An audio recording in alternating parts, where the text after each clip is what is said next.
Hello යාළුවනේ, කොහොමද ඔයාලට? සාදරයෙන් පිළිගන්නවා මගේ YouTube channel එකට. වෙනදා වගේම අදත් අරගෙන ආවා ලස්සනම ලස්සන මානෙල් විශේෂයක්. මේ මානෙල් විශේෂයේ නම තමයි Star of Heaven කියන්නේ. හරිම ලස්සනට පිපෙන සුදු පාටට හුරු හරිම ලස්සන මානෙල් විශේෂයක් තමයි මේක.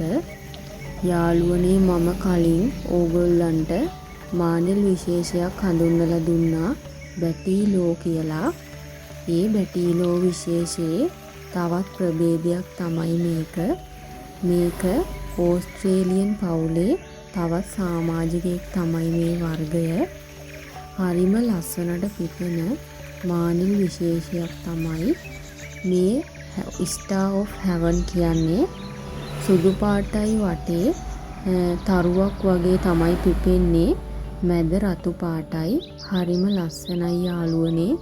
රේණු ටික රතු පාටට පිපෙනකොට ගොඩක් ඈතට හරිම ලස්සනට පේනවා. ඒ වගේම තමයි මේ මල හරිම සුවඳවත් මලක්.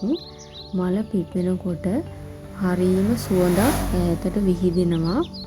ගෙවත් එක වගේම ව්‍යාපාරික ස්ථානයක මේ මල තිබ්බොත් හරිම ලස්සනට, ඒ වගේම තමයි පිරිසිදුකමේ සංකේතයක් විදිහට අපිට මේ මල බලා ගන්න පුළුවන්.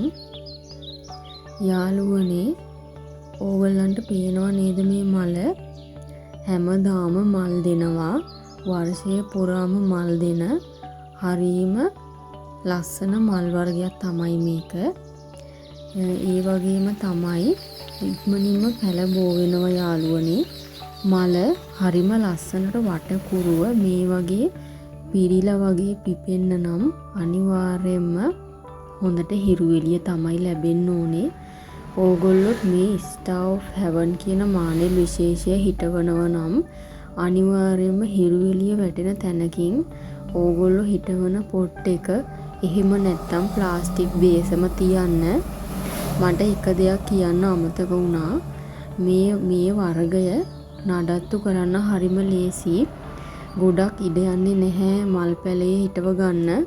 සාමාන්‍ය පොඩි ඉඩක හිටව ගන්න පුළුවන් යාළුවනේ. ඒ වගේම තමයි හොඳට පොහොර මිශ්‍ර වෙච්ච පස ඕගොල්ලෝ අරගන්න. ඒ පස අරගෙන හොඳට පොට් එකට දාලා මේ පැලේ ඉඳ ගන්න. මම නම් දාන්නේ ඔස්මොකොට් බැලන්ස් පොහොර එක. ඕගොල්ලොත් ඒකෙන් ස්වල්පයක් පසට කලවම් කරලා මේ පැලේ හිටවන්න. සතියක් යන්න කලින් දළු දාලා හොඳ නිරෝගීමත් පුෂ්ටිමත් පැලයක් ඕගොල්ලන්ගේ නිවසේ නැත්නම් ව්‍යාපාරික ස්ථානයේ බිහි වෙලා තියෙයි. මාසයක් යන්න කලින් අනිවාර්යයෙන්ම පොහොට්ටුවක් ඇවිත් මේ වගේ ලස්සන මලක් ඕගොල්ලන්ට බලා ගන්න පුළුවන් වෙයි. ඕගොල්ලොත් යාළුවනේ මේ වගේ මානෙල් විශේෂයක් අරගෙන හිටවලා බලන්න කොච්චර මනසට සුවයක් දැනෙනවද කියලා. මේ මල සුදු පාටට හුරු නිල් පාටක් වගේ තියෙන්නේ. මැද රතු පාටයි. දැක්කාම මනස සංසුන් වෙනවා. හරිම ලස්සනට පිරිසුදුකමේ සංකේතයක් කියන්න පුළුවන් මානෙල් විශේෂයක් තමයි මේක. සාමාන්‍යයෙන් මේක අපේ ලංකාවට ඇවිල්ලා නම් ටික කාලයක් වෙනවා. හැබැයි මිල නම් සාමාන්‍ය මිලකට යනවා. නමුත් මේ වර්ගයක් අපි ගෙනල්ලා නිවසක පැල කරගත්තොත් ඕගොල්ලන්ට පේනවා නේද මේ මලේ හැඩය නිසා අපේ කොච්චර හිත මනස සංසුන් වෙනවද කියලා. ඕගොල්ලොත් අරගෙන මේ වගේ හිටවල බලන්න යාළුවනේ. අපි ඕගොල්ලන්ට මේ එදිනෙදා මේ මල් වර්ග ගෙනල්ලා හඳුන්වන්නේ හැම මානෙල් විශේෂයකටම එක විශේෂයක් වෙනස් වෙනවා. මොකද අපේ ලංකාවේ ජාතික පුෂ්පය නිල් මානෙල් තමයි. නමුත් ඒ වගේ හැදිච්ච අලුත් හයිබ්‍රිඩ් මානෙල් වර්ග ගොඩාක් තියෙනවා. ඒවා නම් වලින් වෙන් කරලා හඳුන්වන්න ඕනේ. එක වර්ගයකට එක වර්ගයක් වෙනස් වෙනවා. ඒ වගේම තමයි ඒවා බෝ වෙන විදිය වෙනස් වෙනවා. සමහර ඒවා අලින් බෝ වෙනවා, මලෙන් බෝ වෙනවා, කොලෙන් බෝ වෙන වර්ග තියෙනවා. ඒ වගේම තමයි ඕලු නෙළුම් මානෙල් කියලා වර්ග 3කට ප්‍රභේද වෙනවා. ඒ නිසා යාළුවනේ අපි ඒකයි ඕගොල්ලන්ට මේ මානෙල් වර්ග හැම එකම එකින් එක හඳුන්වන්න හිතුවේ. මේවා හරිම ලස්සන හිත නිමන දැක්කහමත් අපේ හිත සංසුන් වෙන වර්ග මේ මල් කියන්නේ. හැම මල් වර්ගයක්ම ඒ වගේම තමයි යාළුවනේ. මේ වර්ගය වගේම තමයි මේක ඕස්ට්‍රේලියන් පවුලේ එක ප්‍රභේදයක්. මම කලින් හඳුන්වලා තියෙනවා බැටිලෝ කියලා වර්ගයක්.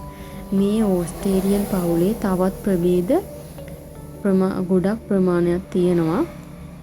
මම ඉස්සරහට ඕගොල්ලන්ට මේ ස්ටාර් ඔෆ් හෙවන් කියන වර්ගයේ තවත් ප්‍රභේද අරගෙන එන්නම් ඕගොල්ලන්ට පෙන්වන්න. පැල බෝ කරගන්න පුළුවන් අය, මල් හදාගන්න පුළුවන් අය මේ වගේ මල් අරගෙන හිටවල බලන්න. එහෙම මල් අරගන්න බැරි අය මේ මල් බලලා බලන්න හිත පුරව ගන්න කොච්චර ලස්සනද කියලා. ඒ වගේම තමයි යාළුවනේ අපි තවත් මේ වගේ වීඩියෝ අපි ගාව තියෙනවා. ඕගොල්ලොත් අපිත් එක්ක දිගටම රැඳී සිටින්න. අපේ මේ වීඩියෝ එක හොඳයි නම් අනේ ලයික් එකක් දාන්න අමතක කරන්න එපා. ඒ වගේම තමයි ඕරු නෙළුම් මානෙල් සම්බන්ධයෙන් තියෙන හැම වර්ගයක්ම බලා ගන්න නම් අපේ YouTube channel එක subscribe කරන්න. අපිත් එක්ක දිගටම රැඳී සිටින්න. එතකොට ඕගොල්ලන්ට මේ වගේ තවත් ලස්සන මානෙල් වර්ග බලා ගන්න පුළුවන්.